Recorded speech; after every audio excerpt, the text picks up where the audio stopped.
Before we leave the caliper family, I want to show you what is the oldest technology in calipers. This is a Vernier caliper. Typically today you would not see these in use. If you did, you were probably in a really old time machine shop. Because these are pretty difficult to read. But before we had the technology for a dial caliper or a digital caliper, this is what was used, and this was developed by a guy, not surprisingly, named Vernier. So you have this Vernier scale, and it actually shows up in a variety of different places.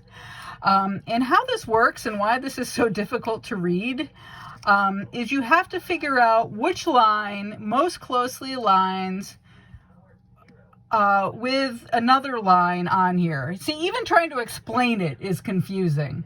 So how this works is that if, again, we take our nickel and we put it in our jaws, and again, this works exactly the same way. You've got something sticking out of the end. You've got your OD jaws and your ID jaws.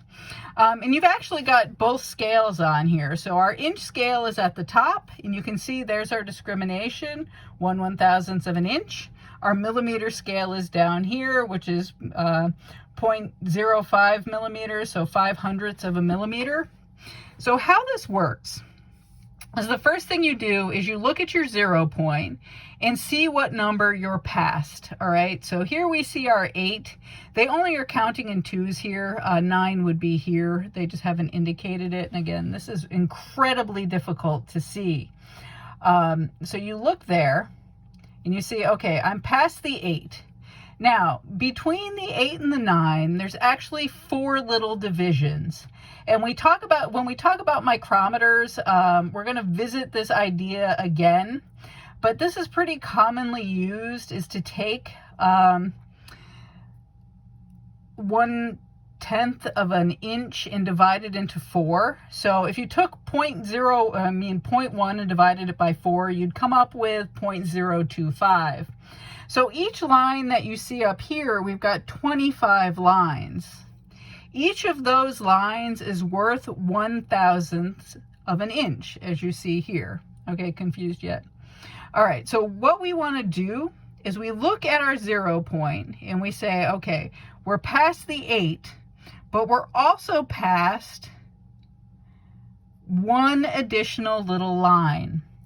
So that tells us that we need to add 0.025. So far we're at 0.8025.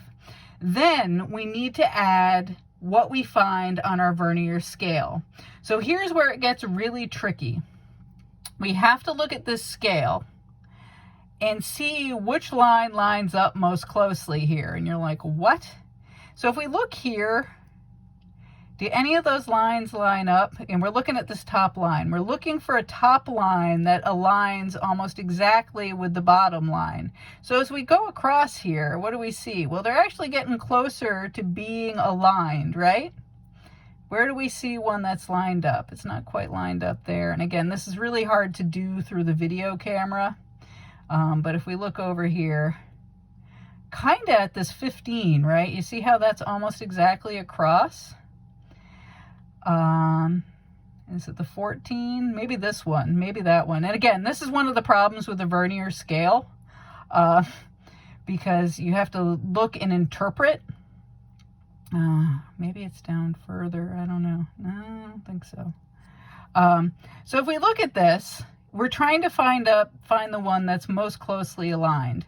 And what you would do is then you would have to take the number that you have here and add it to the number that you had there. So we know we have 0.8 plus one little line. So that's 0.8 plus 0.025 plus whatever we come up with for most closely aligned on this scale. Now that I look at this, it's not the 15. Where are we going here? Let's look. Oh, wait a minute, right? Oh, look at this. Look at the 10. 10's pretty close. Yeah, I think I'm going to go with the 10.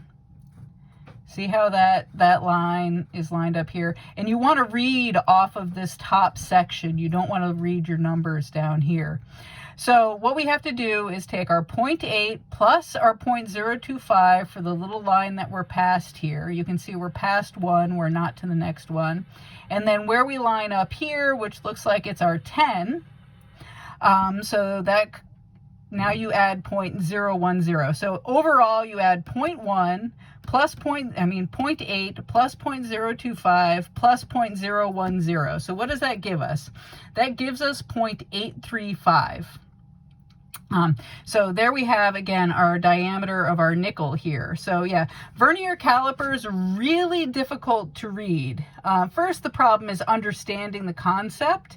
And secondly, trying to figure out which line is most closely lined up is really difficult to do. So yeah, the invention of the dial caliper was really our friend. So, you know, we don't need this technology anymore, but it does still exist out there. Again, I bought these brand new, so there's still people out there using them.